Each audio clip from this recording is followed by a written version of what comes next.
Good afternoon. ನನ್ನ ಹೆಸರು ಚಂದ್ರಮ್ಮ ಅಂತ, ರಿಟೈರ್ಡ್ ಬ್ಯಾಂಕ್ ಎಂಪ್ಲಾಯಿ. ಸೊ ನನಗೆ 5 ಡೇಸಿಂದ ಸಿಕ್ಕಾಗ್ಬಿಟ್ಟು ಇಲ್ಲಿ ಮಲ್ಟಿ ಸ್ಪೆಷಾಲಿಟಿ ಹಾಸ್ಪಿಟಲ್ ವಂಶೋದಯ ಅಂತ ಬಂದು ಇಲ್ಲಿ ಅಡ್ಮಿಟ್ ಆಗಿದ್ದೀನಿ. ಈ ಹಾಸ್ಪಿಟಲ್ ಬಗ್ಗೆ ನಮಗೆ ಕೆಲವರು ಹೇಳಿದ್ರೆ ಹೊರತು ಇದ್ರ ಬಗ್ಗೆ ಅಷ್ಟು ಗೊತ್ತಿರಲಿಲ್ಲ. ಒಬ್ಬರು ನನ್ನ ಕ್ಲೋಸ್ ಫ್ರೆಂಡ್ ಧನಲಕ್ಷ್ಮಿ ಅಂತಿದ್ದಾರೆ, ಅವ್ರ ಮಗುಗೆ ರೀಸೆಂಟಾಗಿ ತುಂಬ ಆಗ್ತಿರೋ 3 months ಬೇಬಿ ಇಲ್ಲಿಗೆ ಬಂದ್ರಂತೆ. ಆ ಮಗುಗೆ ತುಂಬ ಚೆನ್ನಾಗಿ ಕೇರ್ ತಗೊಂಡ್ರು. ಬ್ಯಾಂಗ್ಳೂರ್ಗೆ ಹೋಗೋಕ್ಕೆ ಡಿಸೈಡ್ ಮಾಡಿಡೋ ಅಂಥವ್ರು ಈ ಹಾಸ್ಪಿಟ್ಲಿಗೆ ಬಂದಿದ್ದಕ್ಕೆ ಮಗುವಿಗೆ ತುಂಬ ಬೇಗ ಕ್ಯೂರ್ ಆಯಿತು, ವಿತಿನ್ 3 days ಡಿಸ್ಚಾರ್ಜ್ ಆಯ್ತು ಚಂದ್ರ ಅಂತ ಫೋನ್ ಮಾಡಿ ಹೇಳಿದ್ಲು. ಆವಾಗ ಜಸ್ಟ್ ವಂಶೋದಯ ಅನ್ನೋ ಹೆಸರು ಕೇಳಿದ್ದೆ ಫಸ್ಟ್ ಟೈಮು. ಸೊ ನನಗೆ ಸಿಕ್ಕಾದಾಗ ನಮಗೆ ಇದ್ರ ಬಗ್ಗೆ ಅಷ್ಟು ಗೊತ್ತಿರಲಿಲ್ಲ. ಬೇರೆ ಹಾಸ್ಪಿಟ್ಲಿಗೆ ಹೋಗಿ ಹೆಸರು ಮೆನ್ಷನ್ ಮಾಡೋದು ಬೇಡ, ಜಸ್ಟ್ ಅಡ್ಮಿಟ್ ಆದ್ವಿ.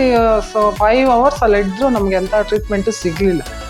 ಸೊ ಅಲ್ಲಿಂದ ಡಿಸ್ಚಾರ್ಜ್ ಆಗಿ ಮಿಡ್ ನೈಟ್ ಮೇ ಬಿ 10:30 ಇರ್ಬೋದು, ಅಷ್ಟು ಟೈಮಲ್ಲಿ ಬಂದು ಇಲ್ಲಿ ವಂಶೋದಯಾಗಿ ಜಸ್ಟ್ ಎಂಟ್ರಾಗಿದೆ ಅಷ್ಟೇ.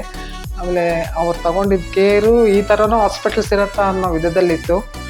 ICUಗೆ ಕರ್ಕೊಂಡೋಗಿ ಅಲ್ಲಿ ಟ್ರೀಟ್ಮೆಂಟ್ ಕೊಟ್ಟಿದ್ದು. ಇಮಿಡಿಯೇಟಾಗಿ ನನಗೆ ಏನು ಪ್ರಾಬ್ಲಮ್ ಇತ್ತು ಅದೆಲ್ಲನೂ ಅಲ್ಲೇ 80% ಕ್ಲಿಯರ್ ಆಯಿತು.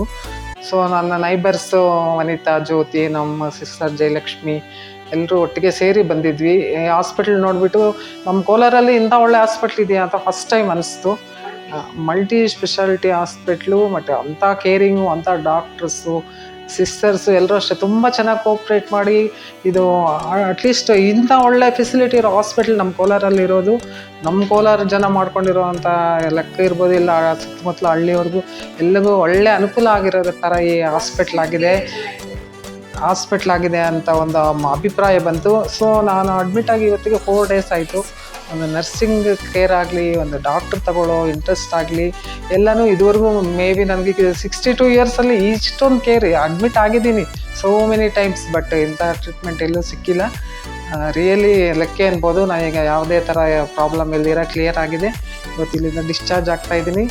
ನಮ್ಮ ಕೋಲಾರ ಸುತ್ತಮುತ್ತ ಜನರಿಗೆ ಇದೊಂದು ಅದೃಷ್ಟ ಅಂತ ಭಾವಿಸ್ಕೊಂಡು, ನೀವು ಬೇಕಾದರೆ ನಿಮ್ಮ ಓನ್ ಎಕ್ಸ್ಪೀರಿಯೆನ್ಸ್ ಆಗಬೇಕು ಅಂದರೆ ಇಲ್ಲಿಗೆ ಒಂದ್ಸರಿ ವಿಸಿಟ್ ಮಾಡಿ. ಇಲ್ಲಿನ ನಿಮಗೆ ನಾನು ಹೇಳಿರೋದು ಸುಳ್ಳ ನಿಜ ಅನ್ನೋ ಒಂದು ಇದು ಮನವರಿಕೆ ಆಗಬೇಕು ಅಂದರೆ ಯಾವುದೇ ಒಂದು ಸಂದರ್ಭದಲ್ಲಿ ಯಾರಾದರೂ ಇಲ್ಲಿ ಇದನ್ನೊಂದು ಬಂದು ನೋಡ್ಕೊಂಡು ಹೋಗಿ ಅಂತ ನಾನು ಹಾಸ್ಪಿಟಲ್ ಬರುವಾಗ ನಾನು ರಿಕ್ವೆಸ್ಟ್ ಮಾಡ್ತಾಯಿದ್ದೀನಿ. ಇದು ನನ್ನ ಅನುಭವ. Thank you very much.